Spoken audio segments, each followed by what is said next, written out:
Quem foi Dante Alighieri? Esse vídeo começou bem na hora do café, gente, então...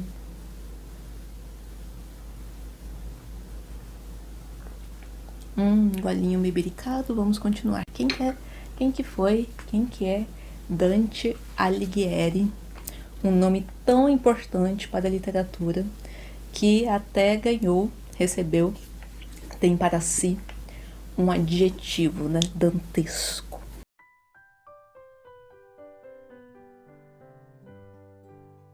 Eu não sei se eu falei para vocês no outro vídeo, eu não me lembro qual que era o objetivo dessa maratona, o que eu estava fazendo. Eu queria ler a minha coleção preferida, que é essa de clássicos da Abril 2010. É a minha coleção preferida de todos os tempos. Eu sou apaixonada por ela, tanto pelo conteúdo, mas também pela forma. E o meu objetivo é o seguinte: na época, em 2010, quando ela foi lançada, né, uma a uma, pela Abril, eu não tinha condições de adquiri-la. Então o que eu fiz foi uma via sacra, uma procissão, uma peregrinação de sebo em sebo entre os anos de 2014 até 2019, reunindo cada um dos 35 volumes, que totalizam 32 obras, desses clássicos, até tê-los inteiros na minha estante. Só que eles não foram disponibilizados pela Abril em ordem cronológica, e também quando a gente lê aqui no finalzinho do livro os títulos, né, que dispostos pela coleção, eles também não estão em ordem cronológica. Só que eu pensei o seguinte: como que eu vou ler? E eu estava curiosa para entender. A minha pergunta foi: por que, dentre tantos clássicos, porque são vários clássicos, né? Muitos livros são considerados clássicos, existem trocentas listas de livros para ler antes de morrer, e são 100 clássicos. E aí a minha pergunta foi: por que os curadores elegeram esses 32 livros? O que eles tinham?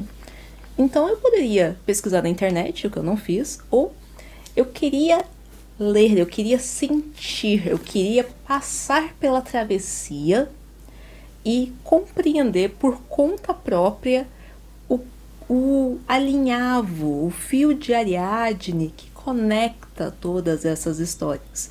E aí eu montei na minha cabeça a hipótese de que uma obra estaria remetendo à outra, que o autor sucessivo, né, sucessor, ele já teria lido os livros anteriores e teria escrito, implícita ou explicitamente, a respeito deles, a começar pela Odisseia. Então, na minha cabeça, todos eles, de alguma forma, estão falando da Odisseia, vão mencionar o Odisseu. Só que, obviamente, eu sei que a Odisseia ela é o clássico dos clássicos. Ela é canônica e influenciou e influenciará tudo que a gente conhece por literatura até aqui, né?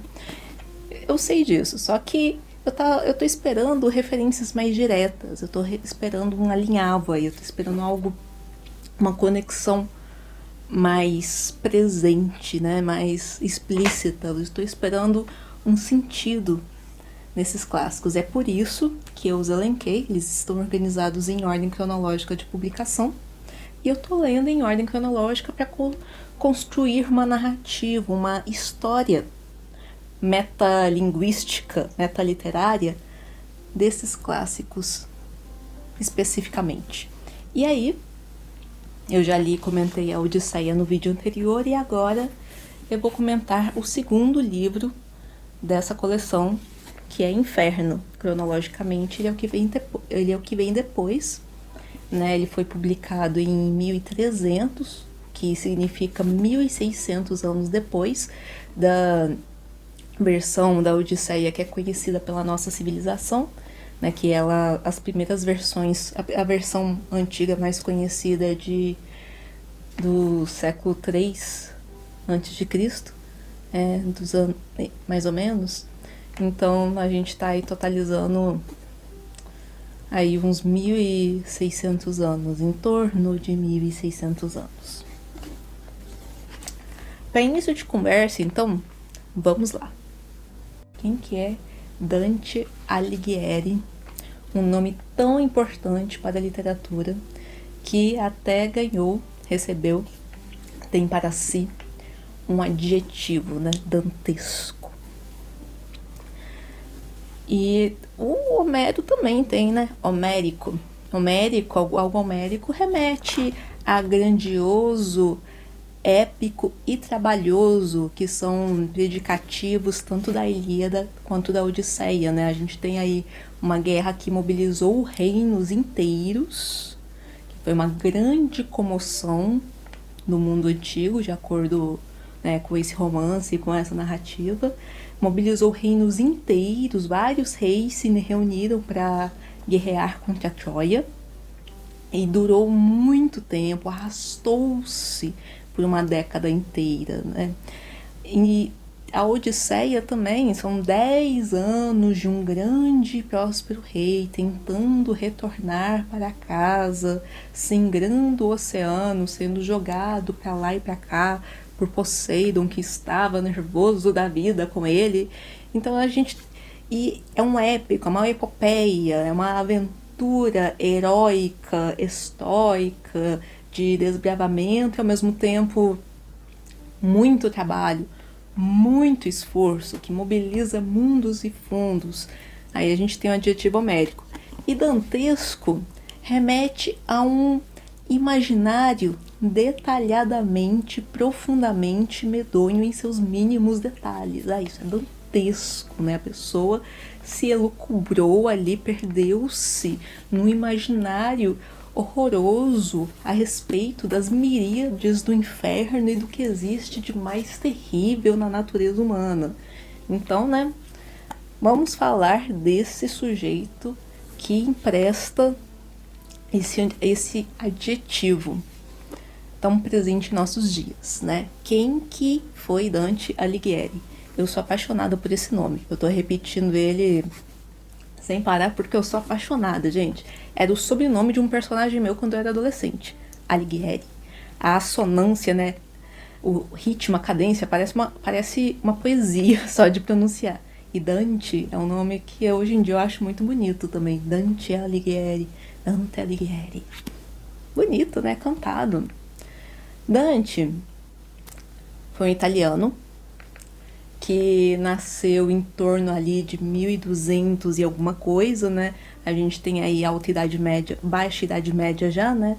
A idade média transitando para o Renascimento. Algumas ideias renascentistas já estavam presentes, estamos falando da Itália.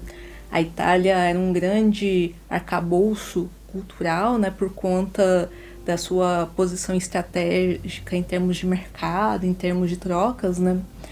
E ela não era unificada. A gente aprende na escola que a Itália foi um dos últimos países a se formar, junto com a Alemanha. E aí, nessa época, ela era uma sucessão de reinos, né, de cidades autônomas, cidades-estados, cujos líderes guerreavam muito entre si, se desentendiam muito. E o Dante foi um nobre, ele nasceu nesse meio, digamos, de políticas altamente beligerantes, e ele foi exilado desde muito novinho. Ele e sua família foram exilados por conta dessas ameaças políticas. Ele foi acolhido várias vezes em reinos vizinhos por amigos e nunca pôde, de fato, retornar para casa.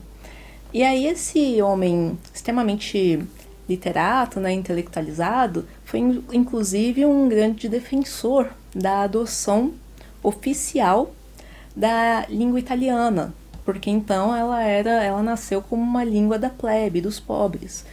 Na Roma em que se falava latim, os nobres falavam latim, o latim continuou a se perpetuar como uma norma culta, erudita, a norma correta, e o italiano era vulgar.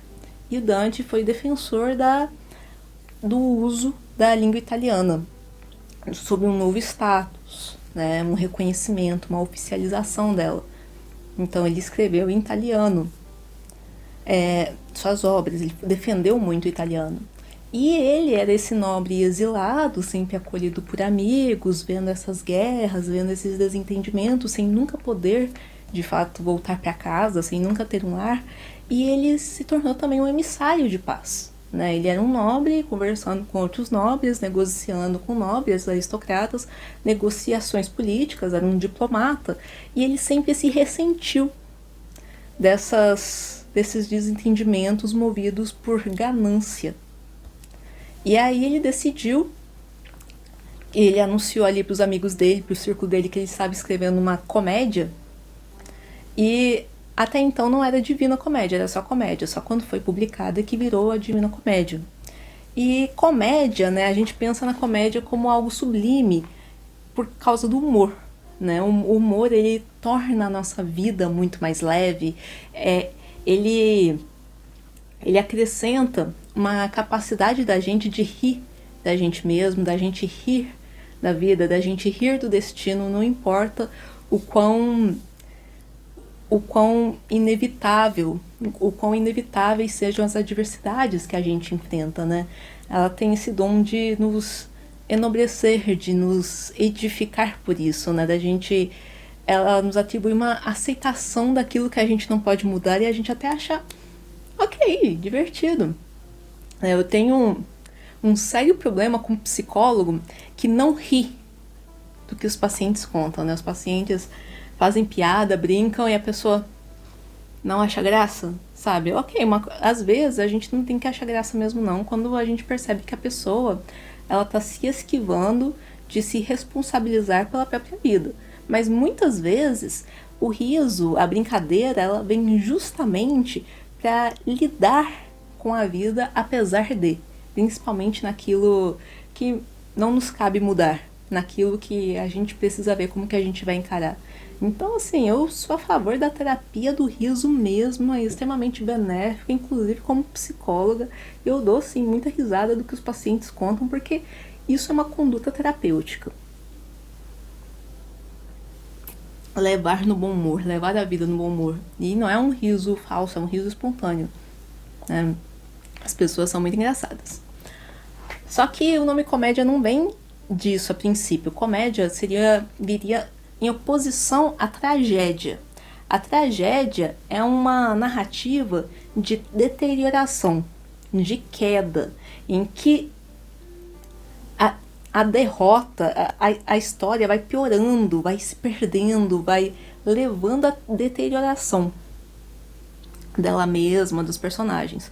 Um exemplo, Édipo, de Sófocles. A gente tem aí uma deterioração, né? A gente tem o Édipo, um momento assim que parece que tá tudo dando certo e aí dá tudo errado. Só vai caindo, é uma tragédia. São várias tragédias gregas. E aqui no caso é uma comédia porque ela caminha numa ascensão. O Dante, ele vai nas profundezas, no âmago do inferno, olhar na cara do próprio tinhoso, ir no nível mais profundo da punição e depois ele vai ascender rumo ao paraíso. Então a gente tem aqui uma comédia. E aí a gente tem esse sentido posterior da comédia de sublimação, de elevação, quando a gente acha as coisas engraçadas, né? Uma comédia, quando você observa a vida como ela é, naquilo que você pode mudar e sobretudo naquilo que você não consegue mudar, sobre a qual você não tem nenhum controle, e você ri. E você adota uma posição de aceitação e até alguma diversão, alguma leveza para você suportar esses momentos. E eu acho isso muito curioso porque a Divina Comédia, eu não esperava por isso. Eu me concentrei na parte do Divina, né? Aqui só tem o Inferno. E eu não me esperava por uma comédia. E de fato tem uma comédia aqui. Não sei se foi intencional, né? Nesse sentido que a gente usa de comédia hoje, mas tem uma comédia assim aqui. Mas eu tava falando sobre esse ressentimento do Dante, né? Ele se ressentiu muito dessa ganância desmedida, desses desentendimentos, dessas picuinhas que esse povo aí, esses colegas da nobreza, esses líderes, esses prefeitos iam inventando.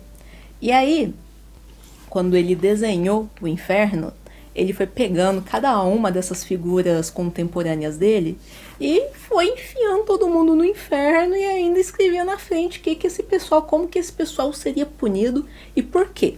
fulaninho tá no círculo tal, sofrendo a punição tal por ter feito isso. Aí, na minha opinião, é uma espécie de Death Note que ele fez, né? Ele foi anotando o nome dos coleguinhas tudo e punindo tudo pra lavar a alma. Por conta de tudo que ele viu e ouviu falar e tudo que ele viveu. São umas figuras que muitas vezes a gente nunca ouviu falar. Das quais a gente nunca ouviu falar. Existem referências mitológicas, mas existem essas pessoas que realmente existiram e que a gente não sabe quem foi, né? E eu não sei se foi apagado, né?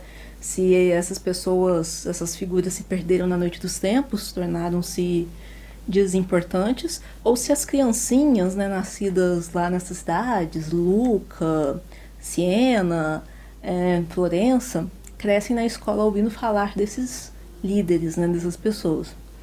Eu não sei, se tiver uma espécie, um site InfoEscola, só que versão italiano, eu ainda vou descobrir.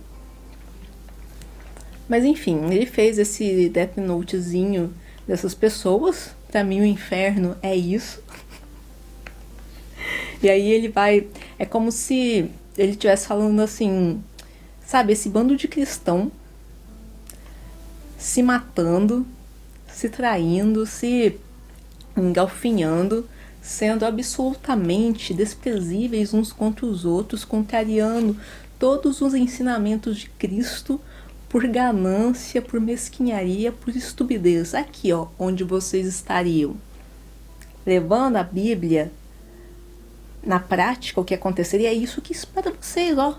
Tá anotado aqui. Ele ia anotando no Death Notezinho dele. Toma aqui, seus otários.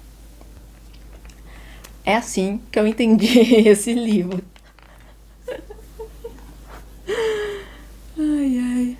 Dante.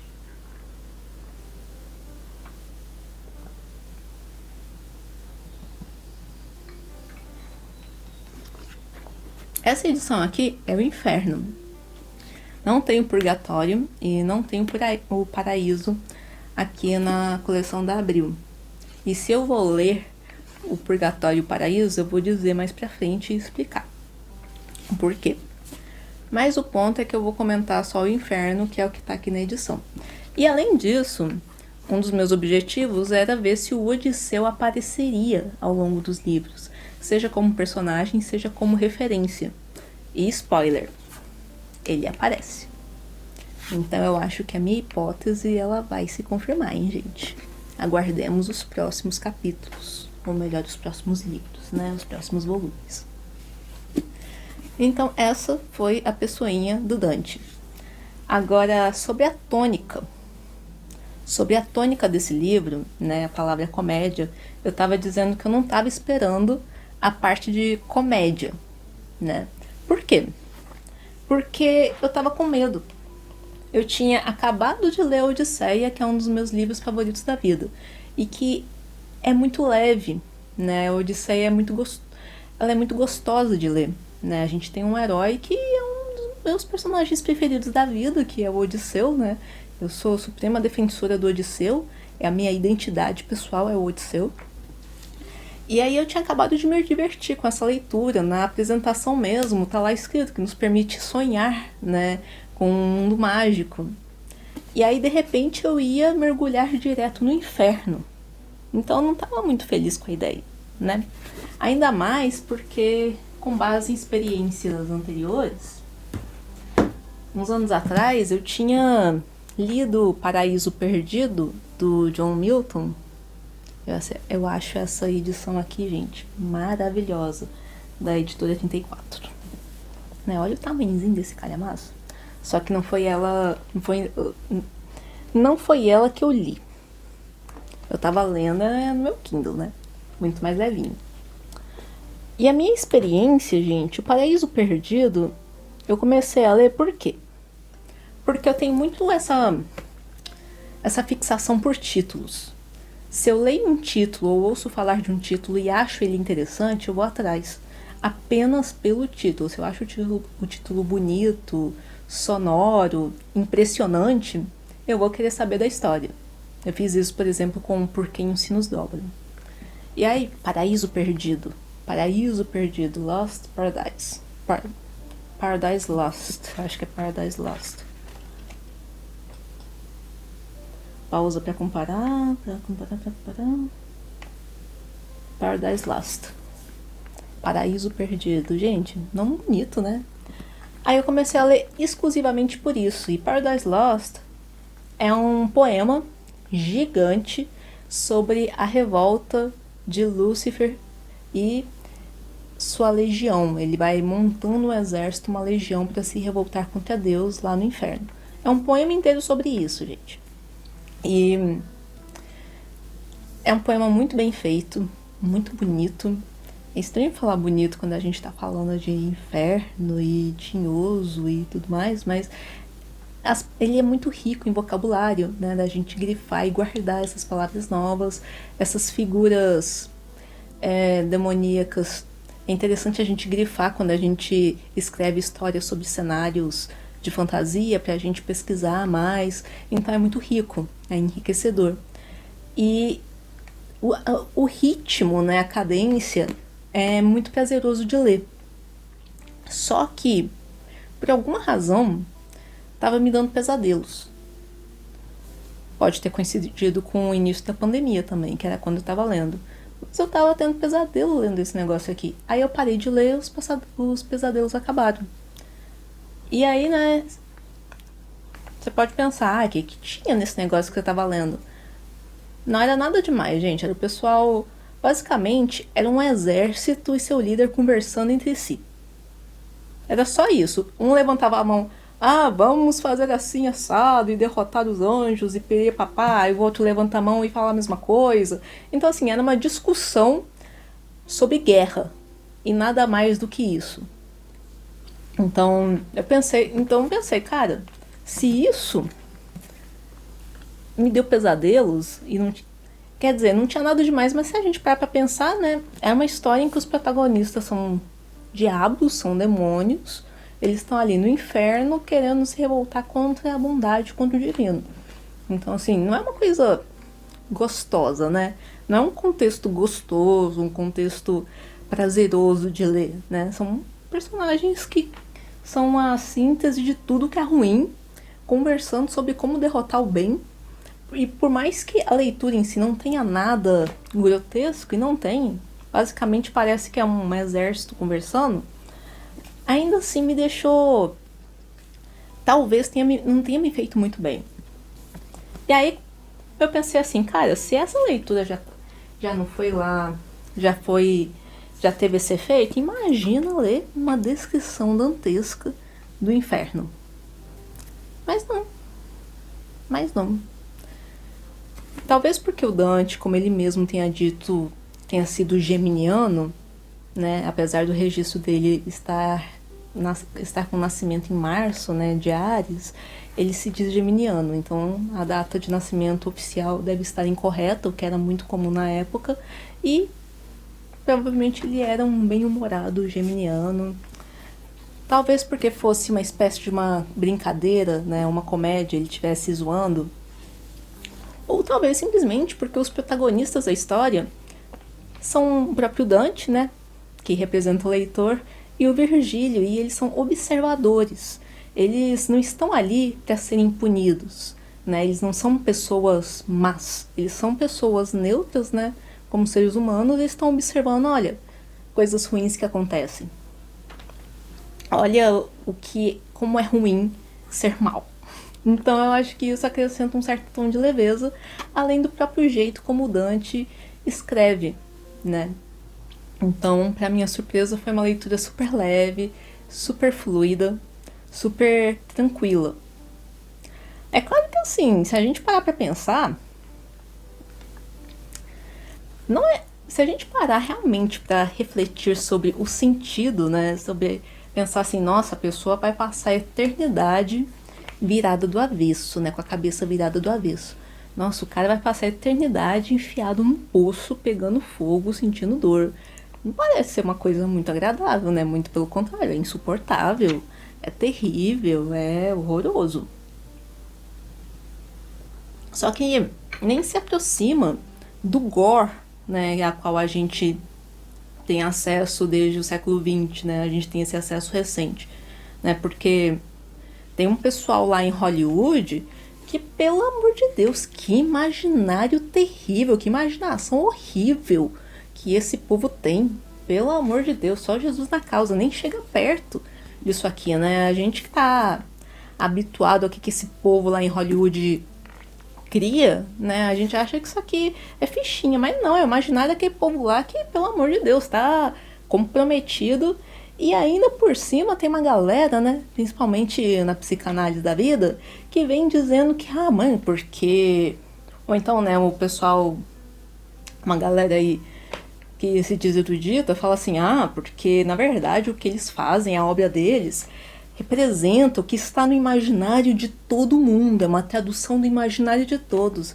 Que imaginário de todos o que isso? Nem que eu me esforçasse, minha imaginação produziria um negócio desses, assim. Duvido. Isso aí é imaginário doido, perverso que esse povo tem aí. Se implique, se responsabilize pelo seu imaginário, que eu não tenho nada com isso. E você, Jung, você fica quietinho. Nem entra nessa discussão.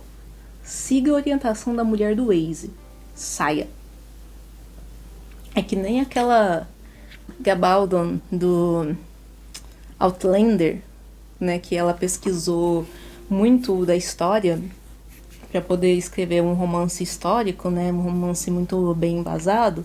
Mas, gente, essa mulher, ela é viciada em violência sexual. Todos os conflitos da história terminam em violência sexual. Ou pessoa que é invocada em violência sexual. Aí alguém fala assim, não, mas é o que acontecia, né, é realista. Você tem certeza? Você botaria a mão no fogo com toda a certeza do mundo? Você botaria a sua mãe quase caindo, sentadinha na bacia de acetona pura pra ter certeza disso? O que você apostaria? Você tem certeza absoluta? Né? Até que ponto que é esse realismo todo e até que ponto que é esse imaginário?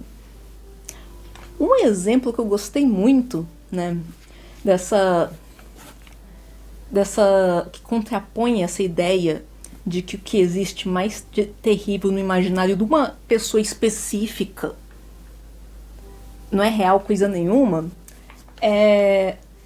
apareceu num podcast, no episódio do Saúde Mental e Evidência, que um psicanalista até comentou que qual que era o nome dele? Goulding, que escreveu, o autor do Senhor das Moscas, né, Lord of the Flies. A história é sobre meninos que ficam perdidos numa ilha, né, isolados, sem ter noção se alguém vai buscá-los ou não, provavelmente não. E aí, a princípio, uma vez isolados, uma vez abandonados, eles criam um regime, a princípio, muito justo, mas que vai se deteriorando ao nível da selvageria, que é uma ilustração de como a humanidade, do que acontece quando a gente... qual que é a tendência natural do ser humano. Bem aquela ideia, o homem é o lobo do homem. Só que, na vida real, houve mais de uma vez momentos em que meninos se perderam, ficaram isolados, talvez sem perspectiva nenhuma de resgate. E o que aconteceu? Eles cooperaram, eles se cuidaram, eles deram exemplos de generosidade, de solidariedade, de honra, de cuidado, de altruísmo, de sacrifício. Eles se sacrificaram uns pelos outros, né? Eles priorizaram uns aos outros, eles cuidaram deles mesmos, contrariando completamente a ficção de uma pessoa só, então muitas vezes tomada como verdade absoluta. Então a gente precisa cuidar, né? Principalmente quando a gente fica exposto muito a uma mídia que taca pra gente engolir um monte de perspectivas perversas, terríveis do ser humano, como se fosse uma verdade. A gente precisa tomar cuidado com tudo aquilo que a gente engole, como se fosse uma verdade, quando é apenas a imaginação de uma pessoa. Muitas vezes é vendido como uma imaginação nossa que outra pessoa foi lá e traduziu, e não é a pessoa que tem lá, que é meio biruleibe das ideias, que criou um negócio lá, e é a ideiazinha dela. Não tem nada a ver com você, não tem nada a ver comigo, e é isso aí. Então é bom a gente tomar cuidado, porque muitas vezes a gente fica com a impressão de que o mal é onipotente, né? O mal é maioritário. Sendo que não, na verdade, o mal é uma minoria. As ações ruins, as ações perversas, o comportamento perverso, ele é minoritário. Só que os seus efeitos são tão assustadores, são tão terríveis, que parece que existe mais gente cometendo perversidade do que realmente é. E eu acho importante a gente sempre se lembrar disso. De que o mal ele é minoritário. São as suas ações que nos assustam. E a gente precisa tomar cuidado com isso. Aliás, falando desse exemplo que eu achei primoroso nesse podcast de transpor o conteúdo do Senhor das Moscas, do William Golding, para a realidade, né, desses meninos, a discrepância entre a imaginação de Golding com a realidade, né, eu falei que foi trazido especificamente por um psicanalista. Então deixa eu contextualizar, porque tem uma crítica à psicanálise que é muito importante, que eu estava falando sobre esse imaginário de alguns autores, de muitos cineastas, que aparecem pra gente sobre um imperativo de demonstração da realidade ou de um imaginário que nos pertence também, sendo que não é bem assim. E tem uma outra crítica que é mais direcionada principalmente à psicanálise, aos psicanalistas, né? Já que a psicanálise começou entrelaçando biologia, psicologia e literatura, né? Desde o início, né? Desde o Freud. Esse psicanalista que fez essa crítica, ele não é mais psicanalista, ele é o Dan Joshua, ele foi entrevistado num episódio do podcast Saúde Mental em Evidência, que é um podcast voltado para apresentar o que existe de mais evidente, o que existe de mais confiável em saúde mental. E é um episódio específico de crítica à psicanálise, em que o entrevistado, esse professor, ele foi psicanalista, né, com mestrado, mestre em psicanálise, e aí agora ele é psicólogo comportamental dialético, né, e ele estava apresentando um problema que sim, é muito comum, né, eu como psicanalista e como psicoterapeuta baseado em evidências, percebo isso também, de confundir a literatura com a realidade, né, porque muitas vezes usam-se um livro, né, uma literatura, um recurso artístico como um recorte da realidade, sendo que é uma invenção, sendo que é um imaginário de um autor. Né? O fato de alguém ter imaginado isso e de uma outra pessoa, outras pessoas se identificarem com isso, e no sentido de se identificar não porque a pessoa tinha, mas que ela achou interessante, que tocou em algo nela que é diferente, não faz disso uma realidade. E isso é uma confusão que acontece por conta de um recurso que eu acho muito rico, que é muito rico na verdade, que muitos psicólogos, principalmente psicanalistas, usam, que é o seguinte: muitas vezes a gente tem um estudo, né, um estudo real, baseado em pessoas reais, muitas vezes a gente tem um processo psicoterapêutico que a gente conduziu com uma pessoa ou mais pessoas, e é importante publicar, é importante discutir esse caso. Só que, por uma questão de proteção a esses pacientes, a essas pessoas, né, por sigilo, a gente não tem autorização, né, a gente não é autorizado a simplesmente publicar sob risco de exposição, né, dessa pessoa. Então tem que esperar muito tempo, mas muito tempo mesmo. Eu esqueci quantos anos. Acho que então uma professora havia mencionado 30 anos, 20 anos, mas é muito tempo. Muito tempo no caso de exposição de casos que foram atendidos. Eu não estou falando de estudos, eu estou falando de casos que foram atendidos e que merecem ser publicados. Só que muitas vezes é possível encontrar na ficção literária, por exemplo, ou na ficção de forma geral, né? Na arte, no cinema, é possível encontrar num recurso artístico um conteúdo semelhante ao que aconteceu na realidade, né? Em alguns momentos a realidade imita a ficção imita a realidade. E aí pode ser interessante para publicar e publicar analisando a arte em questão, né, o objeto artístico, como estudo clínico. Na impossibilidade de falar do caso em si, transpõe-se o conteúdo para a arte. Então, este conteúdo artístico é, na verdade, uma analogia que eu estou usando, né, que na verdade se referia a um caso real que é muito parecido, que tem características muito semelhantes, mas para não falar desse caso, eu vou pegar esse elemento artístico, que tem componentes que partiram de uma realidade com a qual eu tive contato. É diferente de você pegar aquele componente artístico e falar assim, isso aqui é real, então assim, as coisas acontecem assim mesmo. Não. Aqui no caso a pessoa tem um componente da realidade e aí ela tem na arte, por acaso, né? Nem sempre tão por acaso assim, algo que se assemelha e que ela vai extrair, sempre conectando com uma realidade ali que aconteceu. Isso é muito interessante, isso é um jeito de você conseguir prosseguir no estudo sem ter que esperar esse tempo para poder publicar os atendimentos e também sem comprometer as pessoas que são atendidas. E essa manutenção do sigilo, gente, é algo tão caro para nós da psicologia como um todo que eu fico horrorizada pessoalmente como isso tem sido, como o sigilo tem sido driblado e perturbado e comprometido de formas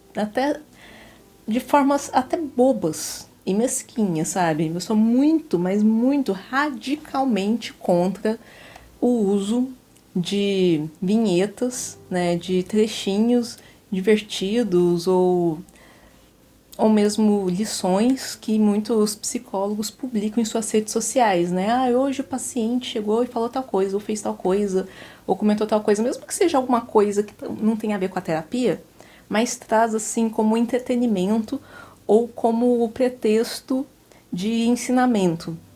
E até muitas vezes com a autorização da própria pessoa. Cara, isso é muito complicado, mesmo com a autorização da pessoa. Muita gente fala, tem a autorização da pessoa, ou mesmo se não tiver, você não está identificando a pessoa de maneira alguma. Então, assim, tá tudo bem. Não, não tá tudo bem. Por quê? Por que a gente mantém um sigilo? Porque o único jeito da gente conseguir tratar uma pessoa é se ela contar tudo. E as pessoas, no geral, só vão querer contar tudo se elas tiverem a certeza de que a gente não vai contar pra ninguém. É só isso. É só um acordo básico de confiança pra coisa funcionar. Sabe aquele negócio de você não esconder nada pra médico, nem pra contador, nem pro seu advogado e nem pro seu psicólogo? Você fala, você tem que falar pra pessoa poder te ajudar. É apenas disso que o sigilo se trata. É apenas disso especificamente, mas a partir do momento que a gente começa a se permitir, né, a gente vê, talvez não tenha problema se eu falar disso aqui, não estou identificando, não tem problema algum e tal. Se essa pessoa um dia encontrar e ela vai saber que é ela não vai achar ruim porque ela é uma pessoa específica. São muitas inferências, muitos e cis, muitas formas de perverter um princípio básico que pode criar problemas que não existiriam se a gente seguisse essa regra mais simples, mais fundamental. Porque já está acontecendo de muita gente ficar meio cabreiro na hora de se consultar com um psicólogo, um problema que não estava tendo antes, né? Agora, com a internet, né? Com o uso das plataformas sociais, das redes de streaming de autopromoção, tá acontecendo. Nossa, e se eu começar a fazer terapia, descobrir que meu psicólogo tem Twitter, Threads, Instagram, e ele vai lá e fala alguma coisa que eu falei pra ele, mesmo que não esteja identificando. Nossa, e se? Era um e se que não existia. Era um e se que simplesmente não era uma questão. E que pra muita gente, não pra todo mundo, tem gente que não se importa mesmo, vai acabar sendo. É algo que desnecessariamente compromete a nossa prática. Fora que é uma falta de cuidado. Sinceramente, muitas vezes o que a pessoa nos conta é algo a ser compreendido só ali no contexto. E que a partir do momento que a gente vaza aquilo, perde, em alguma medida, o seu sentido. Então fica aqui o convite, né, que psicólogos, psicólogas encontrem formas mais saudáveis, mais sadias de se promoverem, de apresentarem algum humor, conteúdo de humor ou conteúdo didático, alguma forma que não se baseie em exposição, ainda que camuflada, dos seus pacientes. Então fica aqui. Então a gente está falando aqui sobre um imaginário que não pertence a todo mundo, a gente está falando aqui de um problema de misturar realidade e fantasia, mesmo na psicanálise, e um problema da psicologia como um todo, dos psicólogos atuais, de exposição de sigilo, né? E eu acredito que na psicologia tem um dom ainda. E eu acho que aqui na psicologia tem um agravante de que pra gente o nosso elemento de trabalho é a fala, né? A abstração da fala. O elemento do médico é um corpo, né? Ele vai escutar o paciente, contar os seus segredos, mas ele está para atuar no corpo, não na fala em si. Não no discurso, na sua abstração, no simbólico.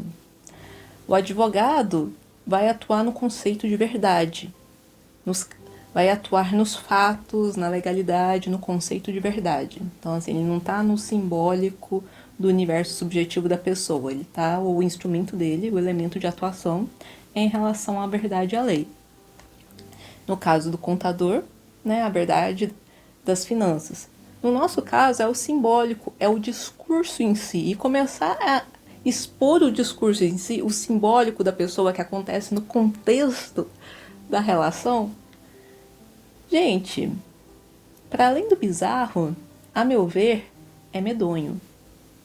É medonho, é uma distorção dantesca que a gente tem feito nessas plataformas de streaming.